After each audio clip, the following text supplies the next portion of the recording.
I'm not going to go super tall unless I get last say across multiple units to prevent your value. We're not going to have much time to check any further, and we're going to look. We don't need to look at Kerpeten's lists because we saw that when Paya was playing the same ones. We go into game 1. Kerpeten leads again with in the same way that Paya did.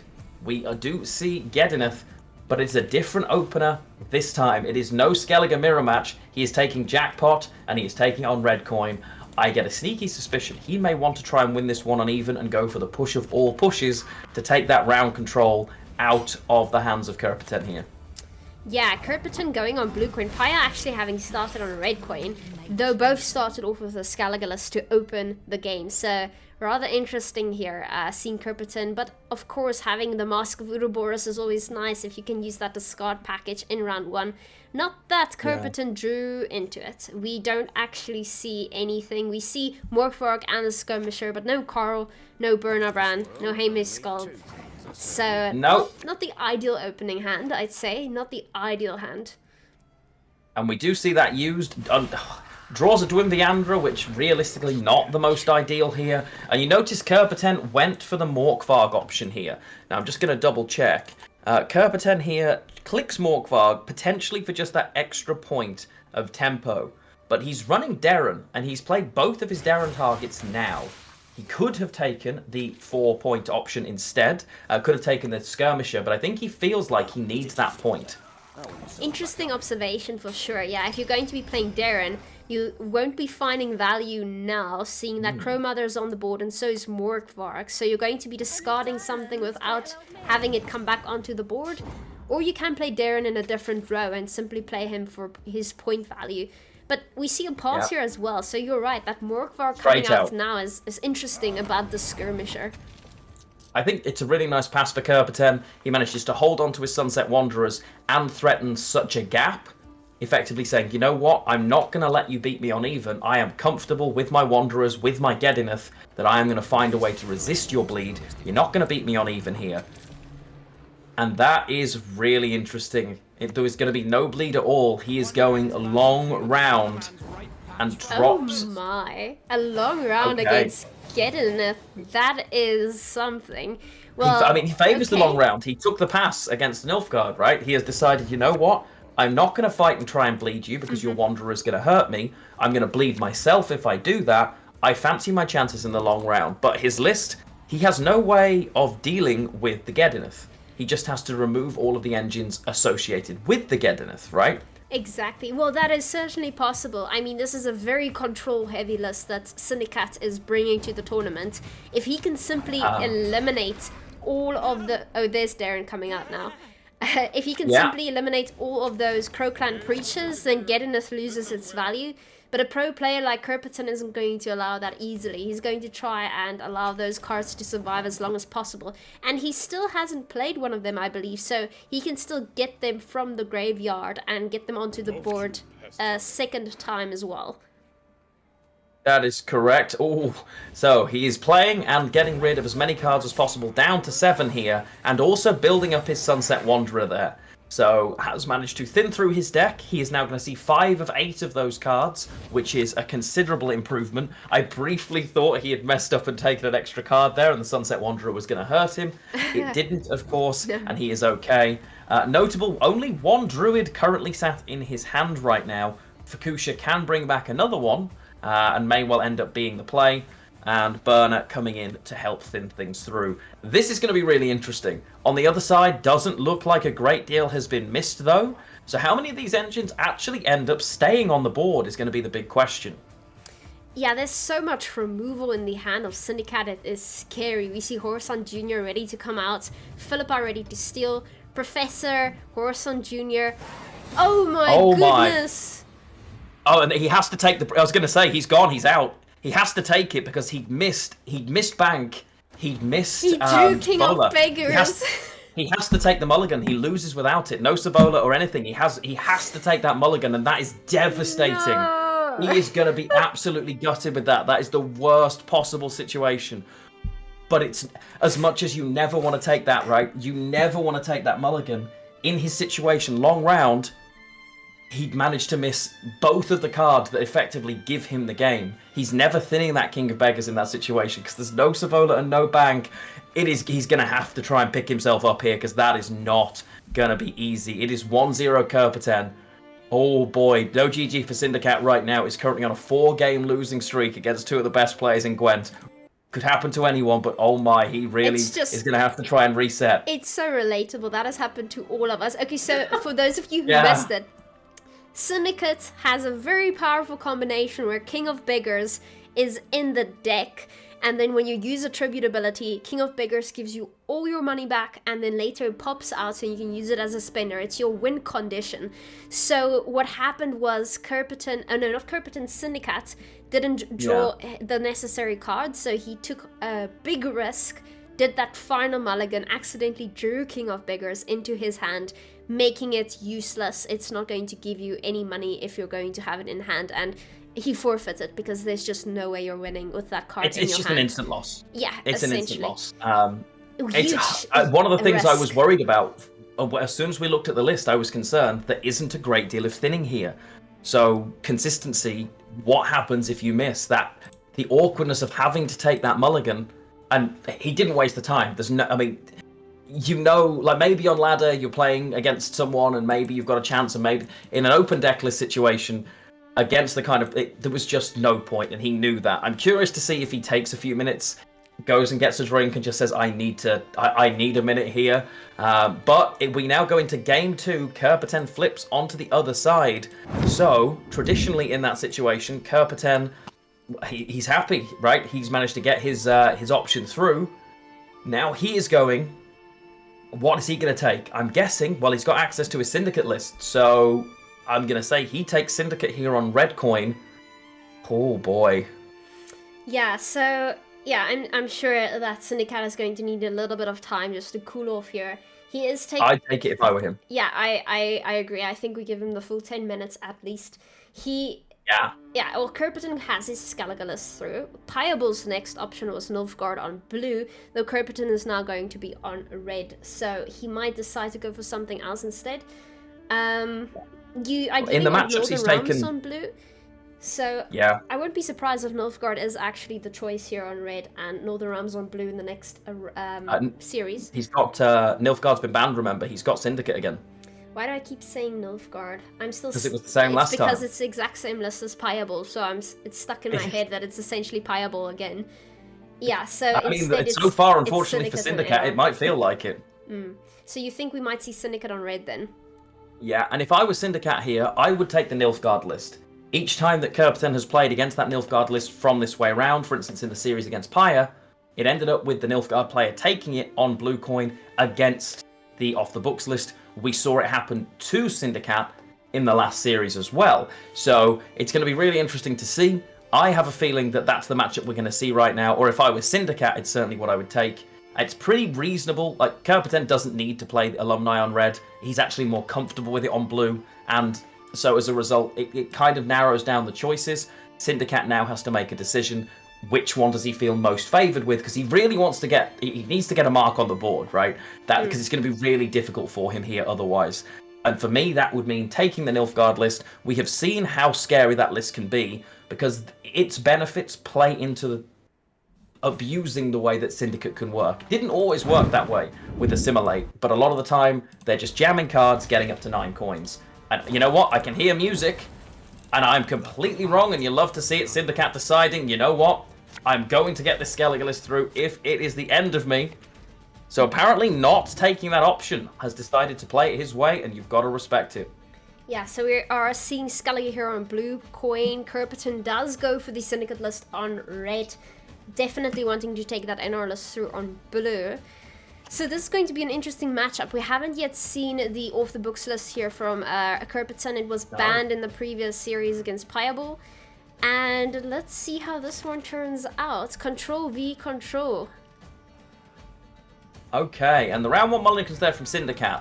Very, very brave mulligans. You look at his hand, he just got rid of Fukusha and got rid of Morkvar. Cards he's not expecting to want to play this round in favour of trying to find as much value as possible for cards he can actually play this round, which is really interesting and can be It can certainly look risky sometimes, but you know what? If it pays off, he'll be very happy. You can see Kerpeten here trying not to put units on the board, trying to reduce the value that those boats play for. Yeah, so we see that boat coming down immediately, and it's not going to survive very long. It's immediately taken out, and we see that bounty ability paying off as well, getting 4 coins into the pocket of Kerpeten. We're already here on 8 cards, going down to 7. CinderCat has another boat. He can obviously go for that. Instead, just decides to kill the spender immediately. Still has Coral as well as Mask of Ouroboros to thin, though there isn't really a lot you'd like to thin in this hand. No, that's the thing. It's a little bit risky. And here comes the savvy huckster. It doesn't choose to double spend there. Doesn't choose to double spend on that vitality so that he was ahead. I don't think he expected CinderCat to go anywhere. Stratagem still on the board. And with the position of the Sunset Wanderer, doesn't need to spend them, would rather keep those coins. Are we going to see a rare but potentially very good tributed professor to get rid of that boat here? Can pay the 3 coins to ignore armor and remove that melee boat. Is that what we're going to see? Instead, it's what I would do. Scoundrel. Well, it's a nice spin. It's obviously you pay 1 coin less, so it's 2. But it does help you reach that King of Beggars 12 counter a little bit earlier. You sometimes need to use the Professor in order to reach it, especially if you don't use the tribute on some of your other spenders. We see Juno here. Oh, what a beautiful target there. Getting rid of 11 points right off the bat. Will feel very happy with the way that has gone for him. Oh, and finds a discard target as well. I mean, he was due some luck. I think he's going to be pretty happy the way that has gone here. And now it's 20 points, plus, of course, the offensive engine. Is Kerpeten going to fight for this round?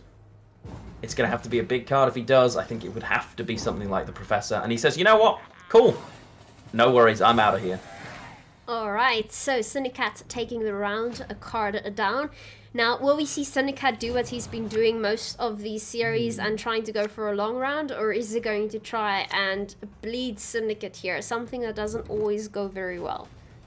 That's the risk, right? It's such a difficult one to try and work. How do you deal with this? When you bleed into it, it can be really, really scary because, of course, it's short round with the Savola. If you don't get out, it's terrifying.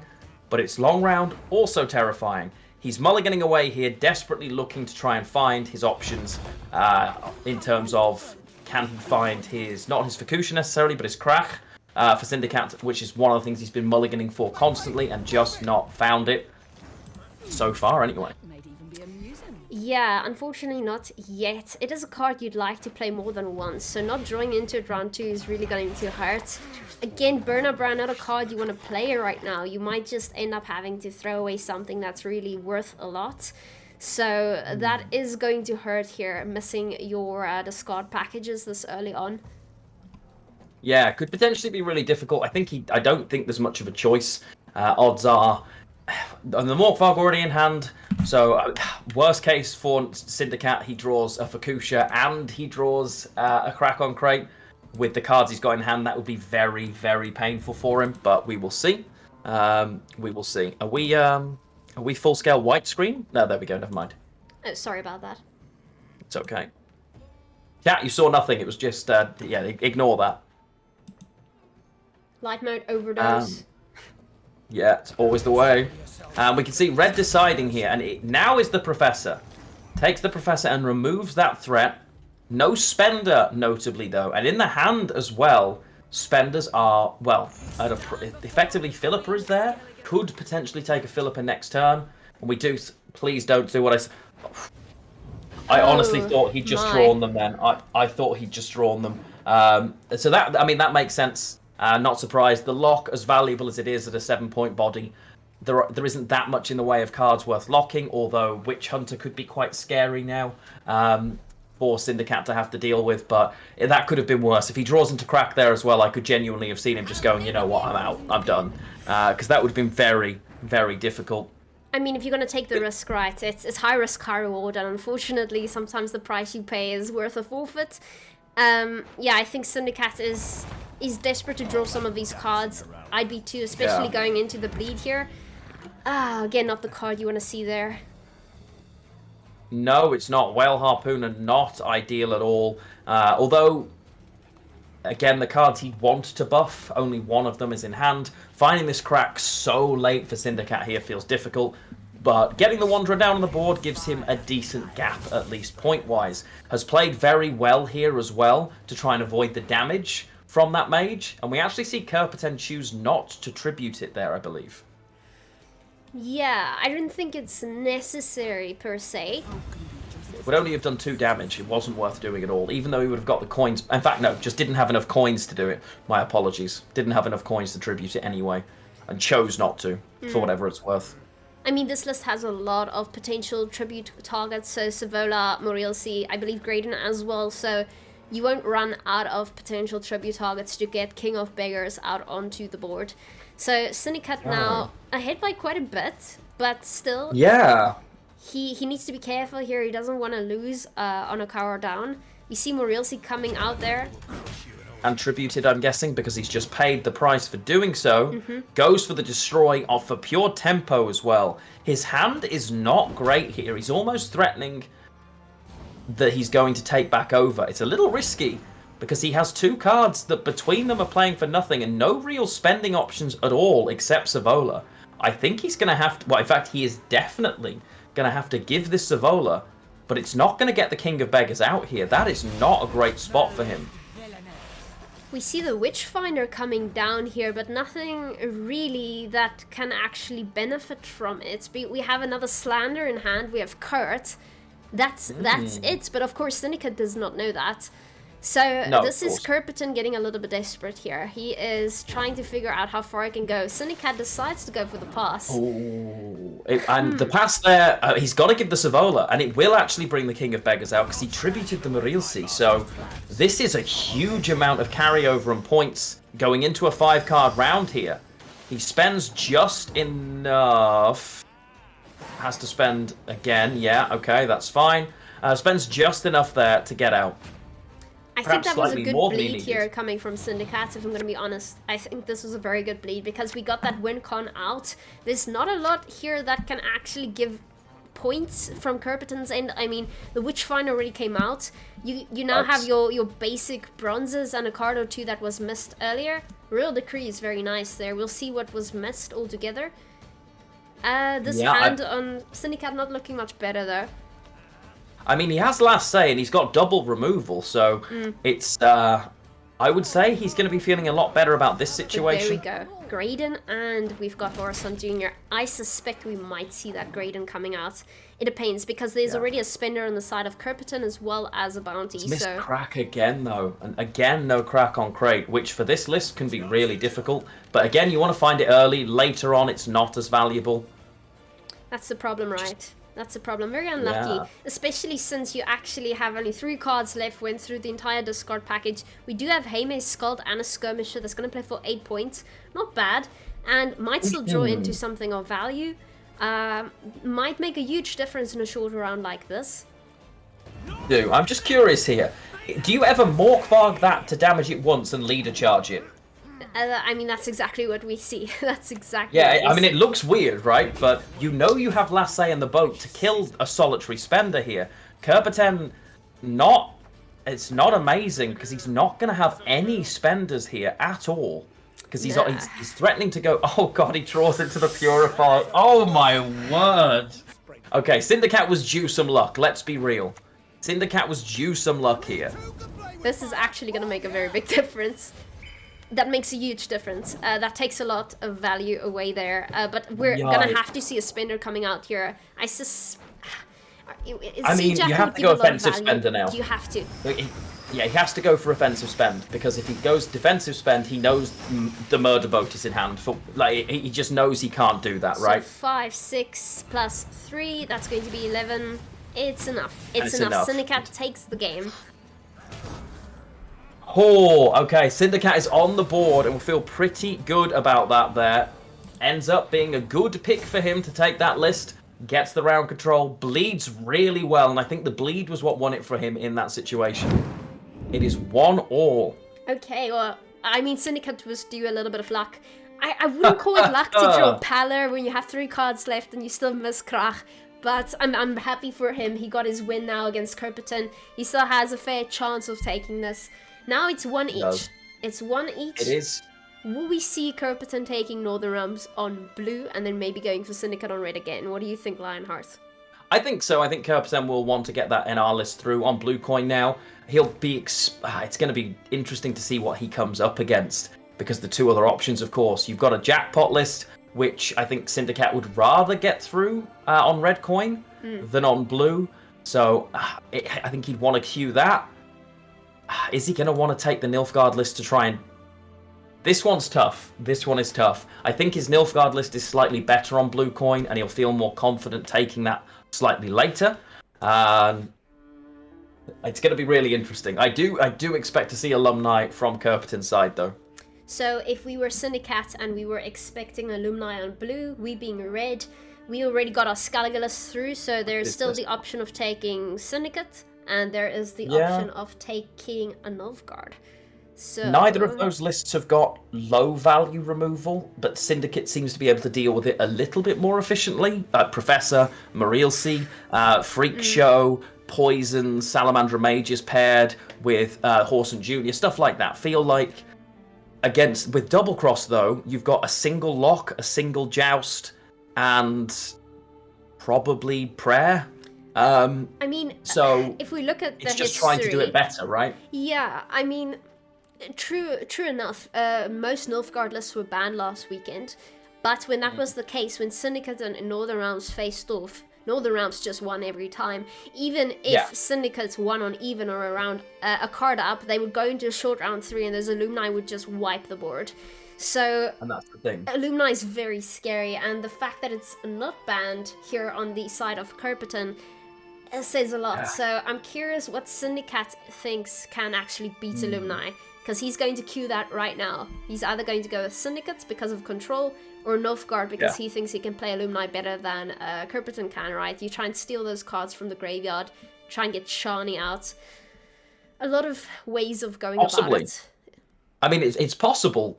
Normally Nilfgaard assimilate Nilfgaard against an engine list gets all the value of the engines plus assimilate, so it's usually better. Yeah. But Alumni, when you create them, are based on your students, not your opponent's students. So you have to develop it in the right order as well, which is why Nilfgaard tends to struggle at playing it better, if that makes sense. So I would be surprised if we don't see Syndicate. I'd be very surprised if we don't see Syndicate. Jackpot. In terms of, jackpot from that side is what I'm expecting. In terms of the bracket, you guys can see, by the way, it is intentionally not visible because these games are played on delay. Yeah. The games that we are casting right now happened 30 minutes ago, but the bracket obviously updates in real time. We have the real bracket available to us, but you guys have the paused bracket all the way up to the semi-finals. Exactly, no spoilers. And we get a Syndicate v Syndicate matchup. Yay. Kerpeten, this is what I love wanted to see it. Yes. Okay. Which is the better faction or archetype, if you will. So we've got I'm surprised by the this. books on blue. And jackpot on red. Now, it's normally jackpot you'd want the... that's an interesting stratagem, actually, now that I think about it. Lampgen. And I think the reason for that is coin generation isn't something this necessarily struggles with. Yeah. Tempo early on blue might be. So having those extra 5 points of tempo rather than coins when you've got a more flexible leader ability where if you really had to, you could spend them, you know what? It really isn't the end of the world. Yeah, I agree with you. That's why I think Jackpot normally wants blue coin, because of those extra coins you can afford to overprofit. Whereas with this list that Kerpeten is playing, overprofiting isn't an option, and already he's at 5 coins here, so it might be better to actually have the Lampgen as a stratagem. And I feel like it will be for him in this situation. You can see trying to remove those engines. From CinderCat's side here, he hasn't gone down the rapid tempo route to say, you know what, I'm going to stay ahead. Has said, you know what, I don't care about that. I'm just going to spend, put myself in a good position, and try and build my coins the way that you normally would. Interesting to see the line that he has taken here. Again, just setting up, saying, I'm just going to get coins. I'm not worried. But look at that, Doesn't need to threaten. He spent 3 bleeding there on the tax collector. That's a very specific number. So now he's on 5 coins. He is planning to spend something that's going to generate coins, or else he would not have spent that 3 times. Yeah, it's an interesting choice to bleed it 3 times. It's very specific. Yeah. Rather than just the twice and potentially then using the Salamander Mage or something to kill it. Interesting option from him there to spend the 3. Keeps himself at 5 coins, so an odd number, and just jumps straight out of the round and says, you know what? I don't mind. I didn't lose on even. I have generated so far 3 coins effectively of carryover. It'll be easy enough for him to catch up. But will it, actually? When you look at it, his end... I mean, it should be. Any card does it here, right? Literally, the bleeding is awkward because it negates the boost, and that's the reason he's done it. That is the reason he's done it, to say, you know, oh my lord, this is going to be interesting. Okay. Alright, so... The boat gets him out, though, so he's fine. By a point, the boat does it, which is nice. That was really, really well thought out. Really well thought out there. But Kerpeten will be very happy. He's just said, you know what, I'm not losing on even. If you want to push, push. If you don't want to push, fine. That is a gold-looking hand. And for CinderCat this time, I'm rooting for neither player here, but he has both Bank and Savola, so we will not be seeing a round 3 instant forfeit, it's fair to say. Yeah, no, I think both players here have the ideal hands, really, to go all in into a long round. I'm curious to see here, as only one has the advantage of having more cards, that being Kerpeten. CinderCat is now down on 7. He likes to go for a long round, especially with his Syndicate list. I wouldn't be surprised if we see him passing here, in all honesty. Yeah, and it's a possibility. He's built his entire set of coins up. Boat has come back out one more time. And again, yeah, he really feels that his jackpot list in a long round is good. He is taking more carryover, and in theory, as a result, more coins from his leader as well here, going into this final round. Okay, well, this is going to be fun. So we do see that King of Beggars already in hand here. It's Dodge King of Beggars here. That is basically the game. Dodge King of Beggars. Yeah, never draw King of Beggars. No. That Arena Goo is, of course, a 4 provision card. Not the best card you want in your final hand, but hey, you can't really complain with a hand like that. It's a very good-looking hand, if I'm going to be honest. Yeah, it's not too bad. Has everything he wants, including the Royal Decree, of course. Now, he can't take another mulligan here. He cannot take another mulligan because King of Beggars is in the deck and he didn't draw into it. He cannot take this mulligan here. Don't make that mistake again. There's no way he does it twice, right? My heart was like, no, you can't. You can't. Don't do it. So we see Graydon and Witchfinder still in the hand here of Kerpeten, and he can draw one of those. So, well, we'll see. Morilsi's there for some toll removal. He might not feel the need to have Graydon as well. Witchfinder might be nice to get that bounty on the board, but it could be stolen by Philippa. And stolen back if Kerpeten wants to. So, very true. Let's see. Very true. The okay, so the Siggy has been missed on CinderCat's side, but of course not the end of the world when only 8 cards are there, and he has Bank, probably has the higher selection of cards he wants, and has the Sea Jackal Spender option as well, of course. So this, I mean, they're not mirrors, but I mean, in terms of card options, they certainly are. It's gonna be very interesting to see which way this goes. 2 very tall units on board here, and no GG for CinderCat with a Morilsi that he contribute here onto that is going to feel really, really happy, I think, with the potential for that play. But doesn't need to do it immediately. Does GG for CinderCat run Graydon? I don't think so, right? No, he doesn't. Yeah, because that is just a gorgeous target for Graydon. If you can boost your Graydon by 12 points and get 12 coins, it's quite something. Sea Jackal there, okay. So a slow play, not committing a lot here. Taking it slow. Content that he has spenders as options, especially when he knows he's got the last say into this matchup.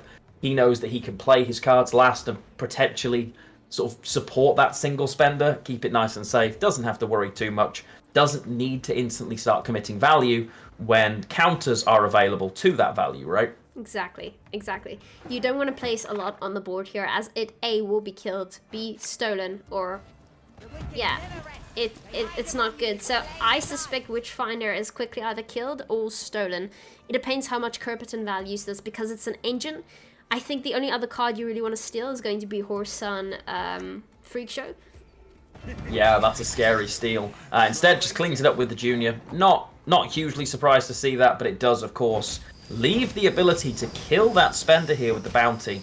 Just using a single coin, I'm guessing, to get rid of that. I'd hope so. some careful Hasn't played it. calculation here, I guess. Yeah, and now to play a card as well. Sat up at 4. There you Has go. the ability to just play a bounty here if he chooses to.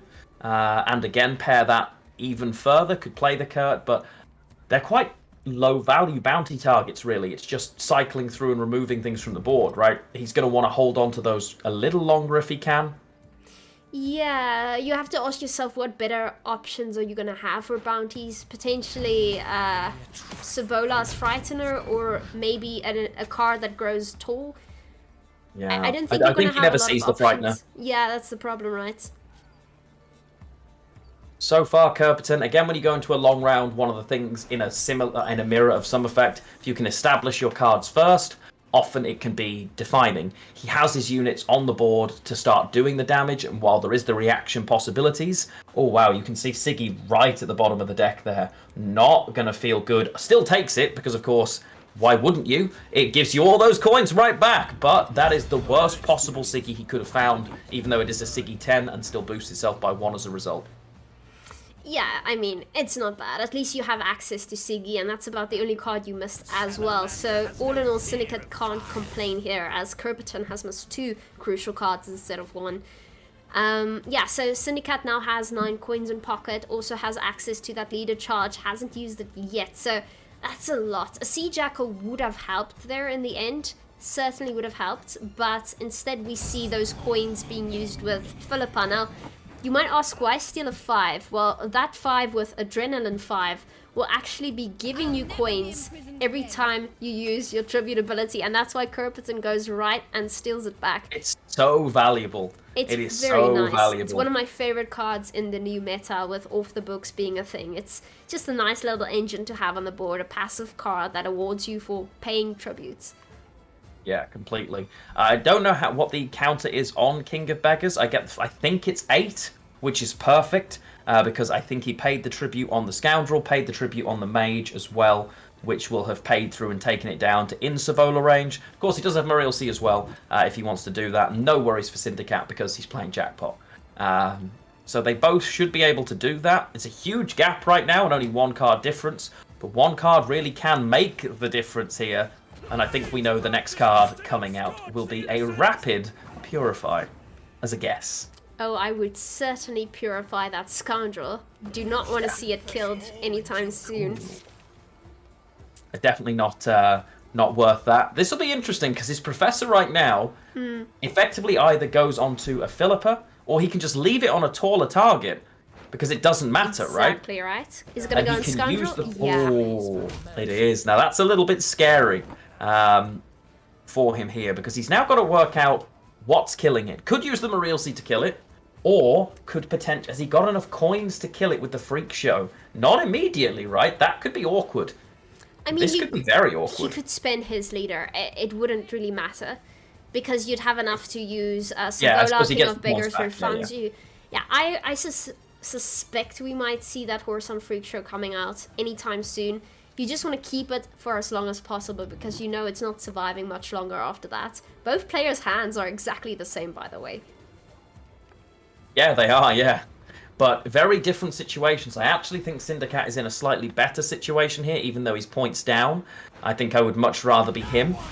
And I was... Okay, so his King of Beggars must be sat a coin away in that case, if my maths is correct. His King of Beggars must be a coin away, and he has to tribute the Muriel C here to make this work. That's going to be very interesting. I mean, you can if you want it as a spender, that's for sure. But otherwise, King of Beggars itself is only 1 point. So you have to carefully calculate whether the tribute is worth it, depending on your target, of course. Okay, here it comes. So I guess, is he going to full spend and then leader? Nothing to boost as a result, and we'll choose the removal. Yeah. Remove as much as possible elsewhere here, including that, yeah, for the refund. Very nice. Final 2 coins, takes him back up. Obviously, you gain a load of extra coins from that you can't spend. Of course. But still, it's still pretty close. And I know it doesn't, in terms of 13 points, that's not that big when Savola is going to play for minimally 18 plus its coins back, right? Yeah, the problem here is CinderCat can definitely remove that Savola's Frightener with Muriel C. But Yeah, it's a bit awkward here. It's now Kerpeten's turn. Yeah, I think Now, it's time he placed the horse on Freak Show, right? I think he goes the other way. I think he Mariel Season tributes, and I think he removes the Freak Show to force the hand. That's what I would do here. I would do it that way around because it will bring his King of Beggars out. Okay, just goes for max value instead, leaving the spender. Leaves the spender there. That's... Yeah, I mean, CinderCat is hugely favored here, having access to that Frightener with his Morality. It's a big difference being able to take that out entirely and still having your own being completely safe. Will he have enough coins to do that, is my curiosity. Yeah, so he plays this first. See, right? Let's see. And he gets, of course, because he gets all the coins back. So he's absolutely fine here. So it comes down to how big is Savola into King of Beggars, because a lot of tribute has already gone out of this, right? So 18 on its own. I'm not going to do the maths. I am just going to let it happen. I think it's enough, and I think CinderCat takes this, but it's going to be close. Oh, it's not close. Within 5, I guess we can consider close, but it's close takes the game. GG. Okay, well, Jackpot takes it. Now, I mean, yeah, the ordering of those placements definitely make a difference at the end of the day. Yeah, but a GG to CinderCat taking his Jackpot list through there.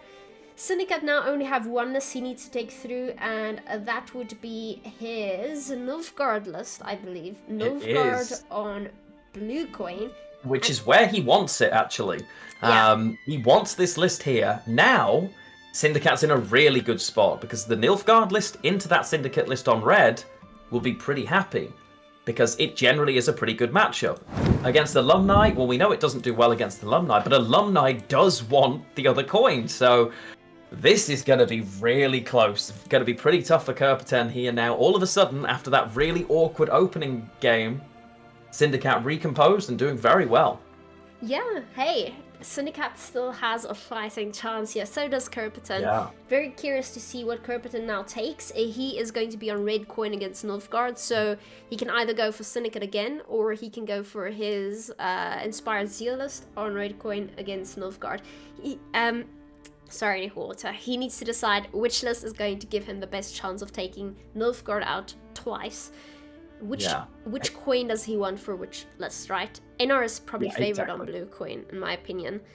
Though there's no Letitia on that list. They are not messing around. We are already back in here, and we see a matchup that we have seen a lot this weekend. Kerpeten takes the Syndicate list, and we've seen it a lot, but I haven't seen it win in this particular matchup this weekend yet. I have not seen it win, which is going to be scary. I am curious to see how he plays it, and if he has the cards to take this round 1 and win it the way he needs to, because it is going to be a very, very interesting one. If GG for CinderCat, or no GG for CinderCat rather, wins it, he is booking a place at the Open. It is literally the finest of margins. Yeah, this is going to be a very interesting. So, Nilfgaard versus CinderCat. We see CinderCat starting off here with... he has a few options. Oh, thank you, Lionheart. He has Young Cultivate, which I often like to go for as a proactive play. It's not the worst option, especially if you're guaranteed to take the round, but I think it's always very risky to do so. Instead, going with a third card, and he is going to be playing Diplomacy. Not he is, shabby. and okay, Kerpeten jams very quickly here, and a really nice Renegade to get rid of that fur card. There are still no targets right now as a result. So no targets built, the fur card not going to do any work there to make that easier, which is pretty nice. Yeah, very nice. We see that Blightmaker coming out as well, some nice thinning there. And a bounty there on that 6. We are definitely going to see that getting killed very quickly. Paler says no.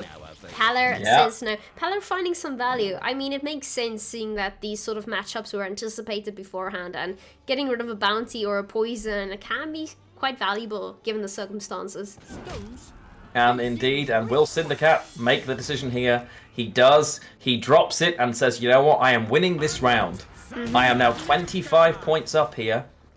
Can Kerpeten catch? He does have the option of dropping his Scoundrel and removing the Illusionist in deck. Remember, CinderCat only runs one of them. Yeah. He could pay, do that. which could end up being important here. It's a big tempo swing as well, right? It's 12 points. He does have a Vitality Spender on the board, and all of a sudden puts him a lot closer. But does he want to commit it right now that his bounties have vanished? He doesn't have another one sat in hand, of course, that he can use to benefit from that spender. Yeah, Kerpeten has to calculate carefully here if he actually can get ahead with 3 cards and whether he wants to, because those last 5 cards are all gold, of course. Scoundrel is a card you like to play early on, to be fair. That is certainly an option. It is a 12-point card as well, so it's going to help quite a bit. He's carefully considering this and does decide to push just a little bit more. He does. A lock coming out pretty quickly, I'm going to guess here. But once you lock, and it's the only lock he runs. It's a solitary lock here. Hoping perhaps to push for another card, knowing he had the reach to get out. Because between the cards he's got, of course, the mage is going to play for great value. There is technically, albeit a very slow, spender on board as well. So Kerpeten could choose to keep going even further here. But the gaps, I mean, it's getting bigger and bigger. So he needs to be very careful that he can actually catch here. That is very true. I think he's actually doing the calculations, unlike us. Try to figure out, does he... I'm pretty sure, I think he can. Can he get ahead, and is he willing to commit those cards? Because the margin is becoming smaller and smaller, and more golds are going to have to be committed to stay ahead. That Royal Decree, though, can get you something else that isn't as worthy, though that takes away your chances to grab a card later that you might need. And this is, here we go. We see the value play there. Plays for an absolute load of points, and the potential catch now doesn't choose to spend, which is interesting. Didn't choose to spend there for the vitality to reach. He's currently behind by 15, would need 16 to get ahead. So with no ability to bleed and no massively tall unit, he could play the Scoundrel for 12, but the Scoundrel is only going to play for 12 and spend. Doesn't catch, right? Yeah. The Maril Seat, the tallest removal, is an 8, still only a 12. Would have to Philippa to get out here, effectively. It's gonna hurt. It depends what your game plan here is, and CinderCat does take the pass. We do see that happening. Alright, getting ahead there with that Philippa. Interesting. Well, already you know Makes that sense. CinderCat will now be drawing all of his most valuable cards. And I've yet to see someone try and bleed those out. Always very curious to see whether that is a goal, right? We already see Arte Terra Nova, Brathens, all those cards you want out ASAP. That's not something you want in a long round 3 either. No, but although the Art of Terra Nova is currently useless, for CinderCat it is great because, of course, there is a Mage Torturer there to give a spying target. So part of the decision-making process here is going to be which card do you take and when.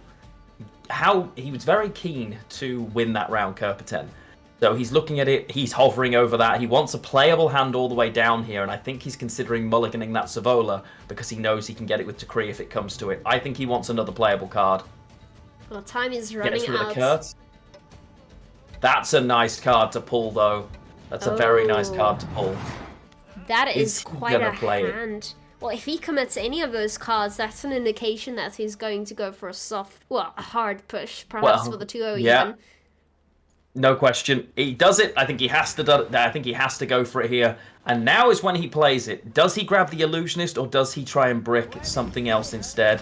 He takes the Blightmaker to make the thinning worse. Ooh. Interesting choice.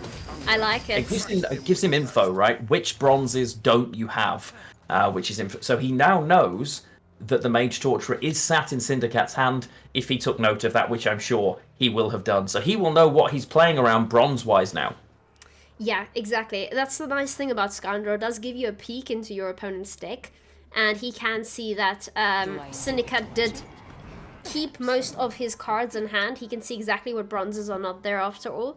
So he might just decide to push here. I mean, he might very well go for it. The problem is if you're going to be playing double cross like CinderCat is, you have to decide when you're going to commit that leader ability. And if you decide to hold onto it for too long and want to take it into round 3, sometimes you miss your opportunity to use it entirely.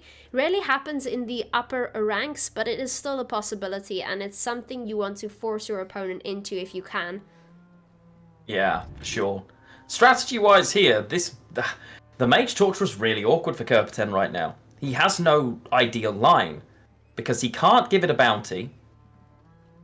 As a result, it nullifies a lot of his cards. He's playing the decree here. What for? Is he going for the freak show? He is. He's just saying, you know what? I'm going to remove it. But knowing that this is likely going to just get muzzled, he just says, you know what? Fine.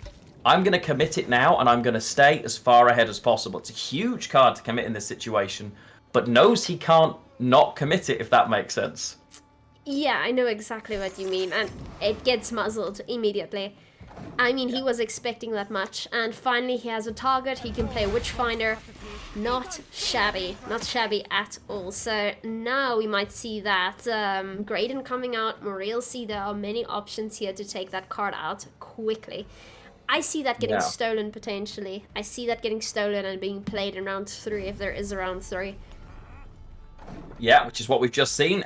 It's been and it has gone very, very quickly there. Because as you say, it's a pretty nice card to be able to grab. It gives you coins as well, which could end up being nice and useful. And also pairs really nicely with the Scoundrel that you know your Terra Nova can create if he doesn't have to use it to get out here. Very, very true.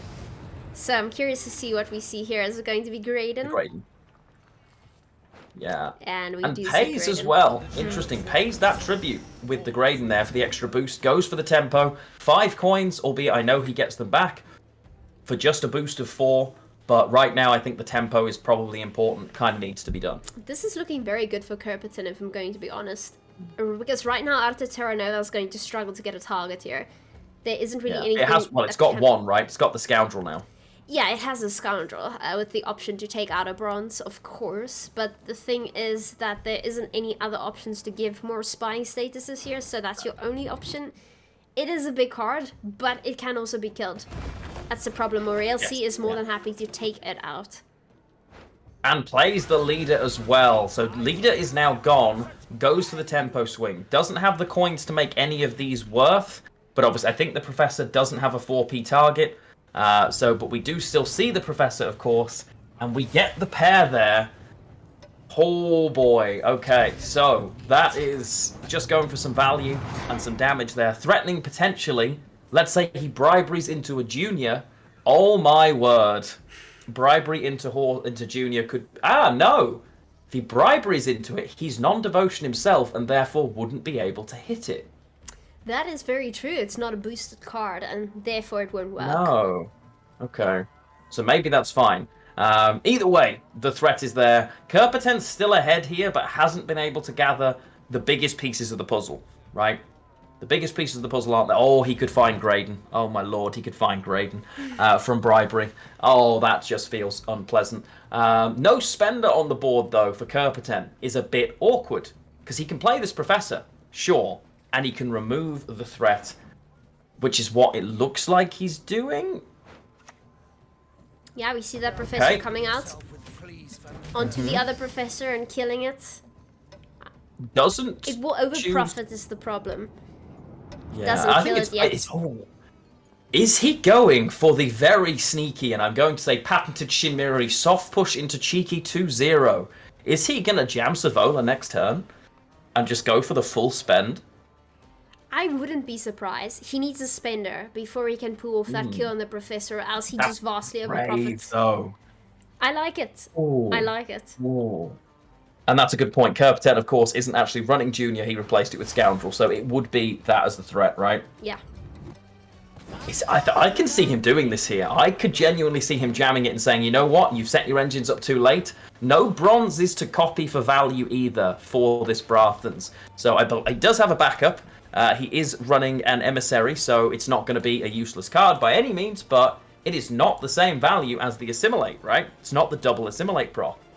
He's weighing up this 2-0, and by weighing up, I mean I think he is going for it, and here comes Savola.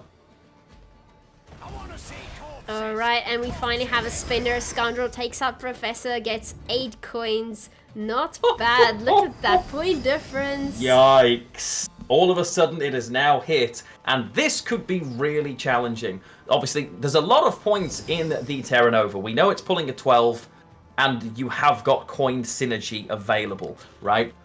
But can he make this here? Kerpeten doing the maths. He knows what cards are in hand because he knows the list and he saw the Calvate. So he will know, except for the one bronze potentially spell, which could be a couple of options. He knows what units aren't there, right?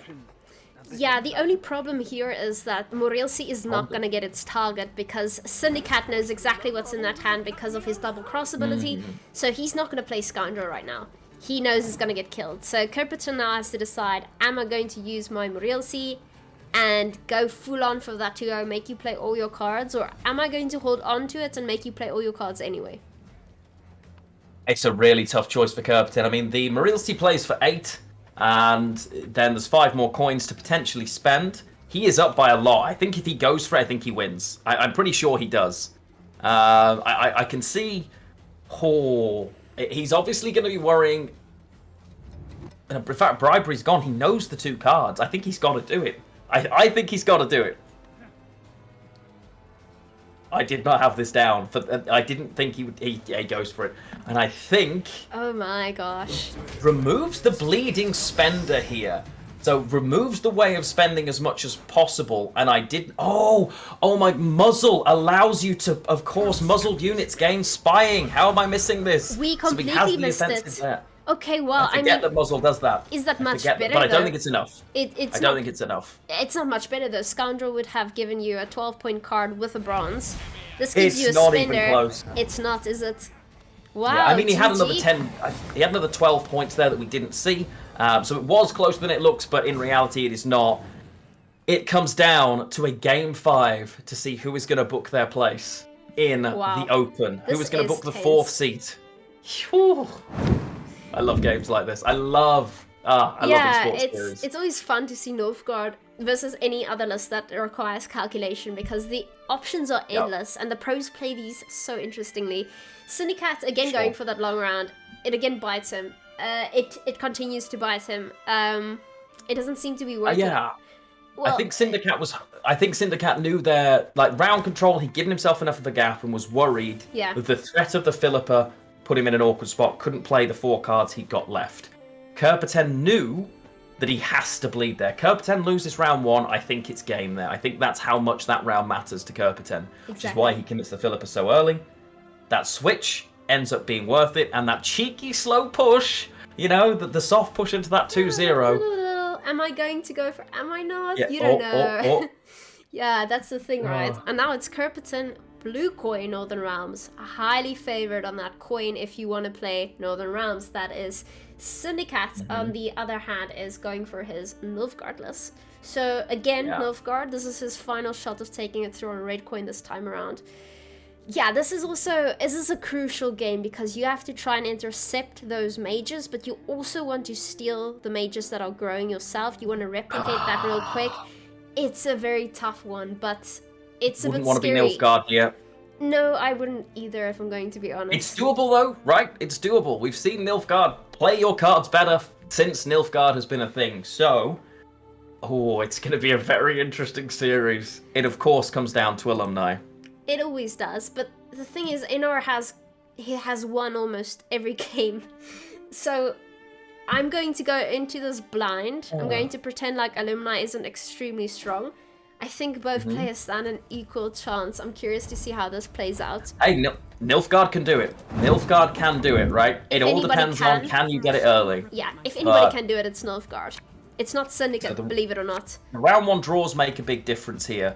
For Kerpeten's side, he has access to a melee student and the boosted ranged row student as well from Natalis into Amphibious Assault. Will feel fantastic about that. On CinderCat's side, hasn't even drawn... Oh, that's not the card you want to see. Hasn't drawn into the Calvate because, remember, it is not guaranteed in your top hand, but has found it. I think it's something like 3 in 25 games. You'll miss it in an 8-card list or an 8-tactic card list, but has found it. Unfortunately for him, though, has not found any way other than RNG from Lydia to deny them. Hasn't found the lock, could try and create into something, but... is effectively... it's really difficult for CinderCat here. I'm curious to see how one of the pros plays this.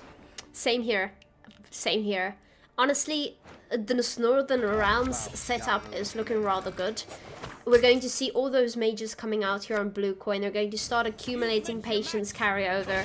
No Letitia in this list, but then again, it's not needed. Okay, I'm curious there. Took the melee student when a melee student is in hand, didn't take a ranged student, thus cannot get the zeal set up this turn. True. Nilfgaard obviously just trying to set up their own for the same value. PMP not very useful this round. I'm interested in that. That's curious. It could be what you value in this matchup. It could be that you don't exactly want to end up boosting cards here and rather decide to go for the control side of things, taking cards out rather, putting all your eggs on the melee row instead of the range. That's just me thinking why you wouldn't go for the range card. Of course, having Zeal isn't exactly a problem if you have 3 leader charges at the end of the day. Yeah. Oh, and a nice use there of the Margarita. It makes perfect sense, to be completely honest. Sure. Margarita drops down and denies the carryover, but we know, here he comes, MV Pella, once again, is out here causing chaos. I mean, Pala is just paying off so much. I'm actually very impressed by that. But yeah, the only way Nilfgaard's going to win here is if it can outpoint you with your own cards or steal those cards and deny them. So the fact that CinderCat is setting up his own burnout student makes absolute sense here. At the end of the day, you might even steal a Shani or something, get that card back out of the graveyard. And we see Kerpeten coming out round 1. We do. Are we going to see Istrid clicked early here to get rid of the PMP and the student you don't want? I'm still really curious about the choice to take that student from Kerpeten. I assumed having access to both of them would have been the goal. He can... Are you going to PMP it away because you have enough points? It seems No, just sets up the second one. All right. Okay. Okay. Interesting. Threatens reach. CinderCat, of course, has both Blightmakers unbricked in hand. Right? Oh, okay. There's some decent cards. Wow. Okay. That is quite the hand there. I wouldn't be surprised if there's a pass coming, but then again, you want round control if you're going to be Northern rounds.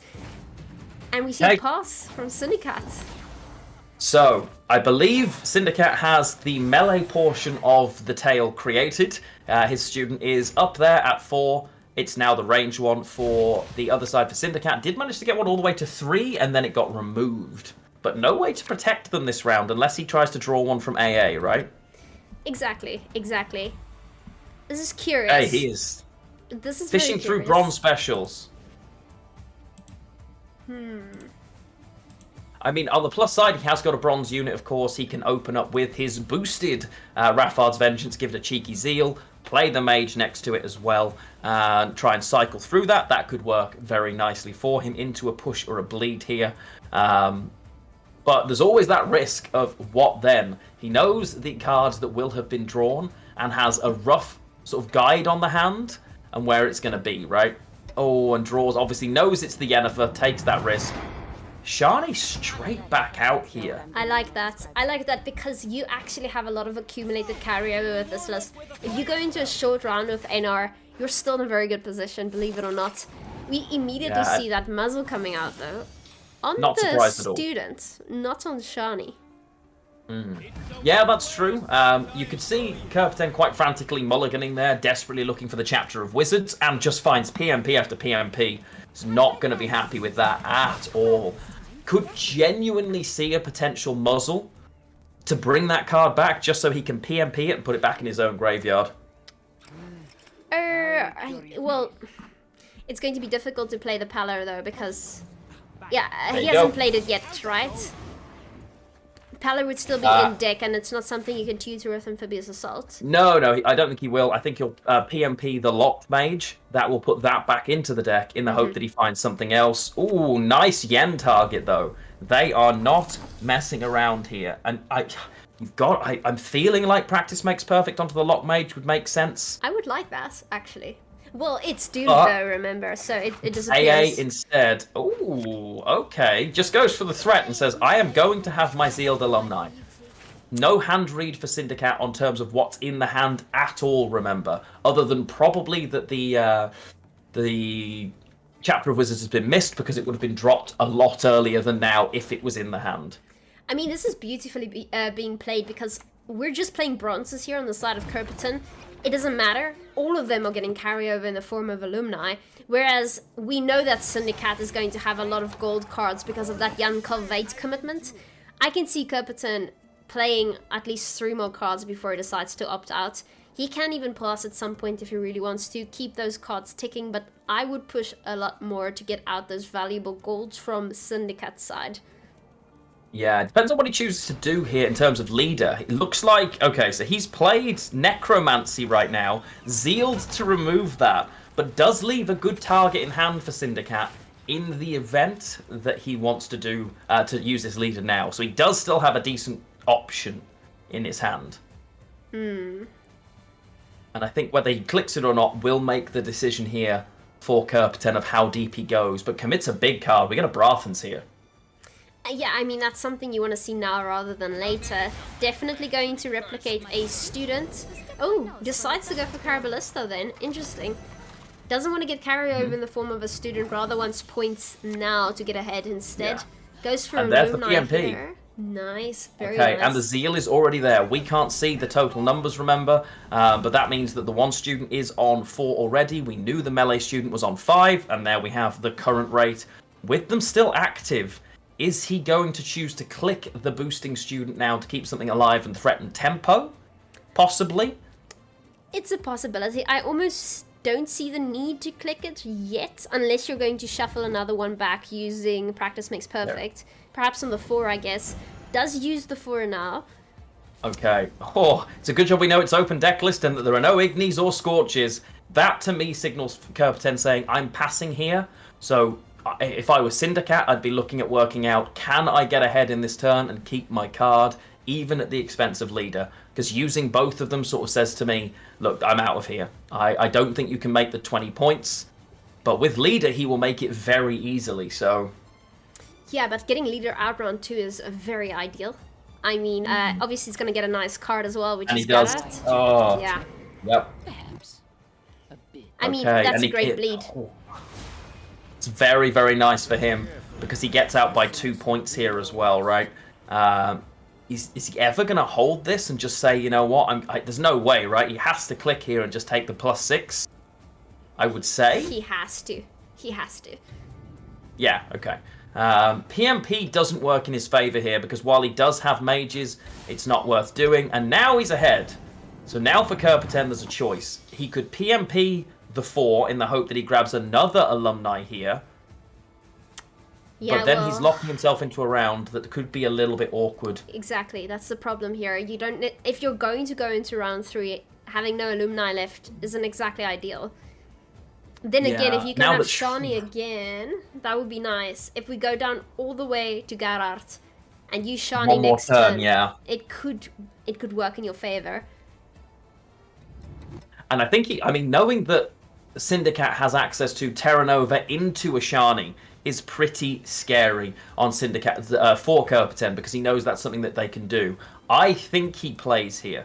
Do you ever play Gerard here? Because you're going to go into the next turn anyway. No. Oh, and he passes and he says, I want the 5-card round. Okay. I think that's interesting. That's really interesting from Kerpeten. Has decided this is the way. Remember, this, literally, whoever wins this round is booking a place in Open 1. That's huge. But now he finds it. I mean, it's still alumni, right? He could still find an absolute ton of points. Okay. Finds the alumni, which is massive for him. Yeah, that's the thing. Now you can replay that alumni with Practice Makes Perfect without having to worry too much. The Pella doesn't seem ideal. No. That's not the one. Yeah, and that's an and we know what's first. Oh boy, Terra Nova into Shani, into bringing back a pretty strong melee student as a guest. Is a lot of points here. Yeah, I wonder how strong it is. Perhaps we'll be able to see now. We will not, because it will come out and die very instantly, but what will the bribery find? It's bribery. So, is it going to high roll? What do we think? Not he draws a lot. The Pella's going to find value. What is it going to be? Oh my, that's a lot. Okay. That's, it goes to the Istrid for even better value, and now, this is looking scary. Yeah. Let's not give Okay. up just yet. There's Oh, still finds the potential. alumni though. Very Finds nice. the alumni. Kills the... Ooh, does he hold it? It's risky. Because Joust does exist. Kills the Shani. Okay. Okay. Makes sense. Makes sense. Yeah. I like that. There was a potential from Lydia. Lydia could have Winch. found a winch from melee row, and yeah, it wasn't worth the risk, right? No, definitely not.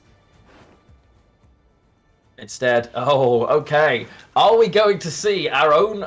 not the same, although I guess it's a Spellweaver here then? Yeah. It would be the most value, I guess. Yes. Nicely done. So, I guess practice makes perfect right now. I That think would CinderCat's in a make good sense. spot here. CinderCat's in an exceptionally good spot right now. It's going to come down to this PMP. So he'll zeal that, which is fine. Kill the Lydia, I guess? Oh no, kills the engine. Okay. So, nice catch. Okay. The risk. Now you can see there are targets here for that coup, but I think he's going to Istrid the coup away because he ultimately does not want that, right? He does not want that coup. It's effectively not going to play for a lot of points because it's going to create one from his side. Oh, and he gets the alumni. There is a bronze student in hand, in his deck rather, that he could have pulled from that. A Barnard student, right? A Barnard student, yeah. He could have pulled a Barnard student from that instead, grabs the alumni, and we'll have one more shot at doing the same thing here. The Istrid is going to be a lot of points, though, and I think it could be all she wrote. Okay. Spy. Emissary. Okay, not ideal. Assassin. Joust. Not the best hand, though they still play for points at the end of the day. Actually, it's a horrible They hand. do. I take it back. It's not that great. I mean, it still keeps the coup, right? Because that's a lovely little pairing there. And obviously targets the 9. I'm done with you. Is he going to find it again? This is the... Oh, he can't zeal... No, it's auto-zealed, right? It's auto-zeal. Doesn't find it. No. Doesn't find it, and that is what it comes down to. Would it have been enough? If he found the other one, he would have had another 4 points on this situation. So it wouldn't have mattered anyway. And no GG for CinderCat has gone through after possibly the worst start you could imagine to a series for no GG for CinderCat. I mean, Managed to rally himself. well Wow. played. That was exceptional recovery. Well deserved. I mean, CinderCat had a bad start there, but he didn't rage quit a third time. He kept going, and it paid off in the end. So now we have Piable, participant number 3 in Open number 1, and CinderCat, participant number 4 in Open number 1, taking place in April. We're going to see all these players again soon enough. And just GG to everybody who participated in the top 64. We can't wait to see you again. That was exceptionally played. I enjoyed that so much.